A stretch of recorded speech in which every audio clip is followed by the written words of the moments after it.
సూర్యాపేట జిల్లా కేంద్రంలోని భాగ్యనగర్ కాలనీలో తాగునీటి కొరత తీవ్ర రూపం దాల్చింది. నెల రోజులుగా నీరు అందకపోవడంతో కాలనీ వాసులు రోడ్డెక్కారు. దంతాలపల్లి రహదారిపై ఖాళీ బిందెలతో నిరసన చేపట్టిన ప్రజలు వెంటనే నీటి సరఫరా చేయాలని డిమాండ్ చేశారు. దీంతో ఆ ప్రాంతంలో భారీగా ట్రాఫిక్ జామ్ ఏర్పడింది.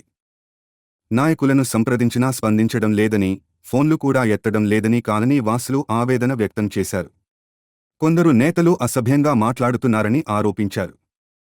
పారిశుద్ధ్య కార్మికులు కూడా పనులకు డబ్బులు డిమాండ్ చేస్తున్నారని, ఇవ్వకపోతే సేవలు అందించడం లేదని ప్రజలు ఆగ్రహం వ్యక్తం చేశారు. తక్షణమే తాగునీటి సమస్యను పరిష్కరించాలని ప్రజలు ప్రభుత్వాన్ని కోరుతున్నారు.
కనీసానికి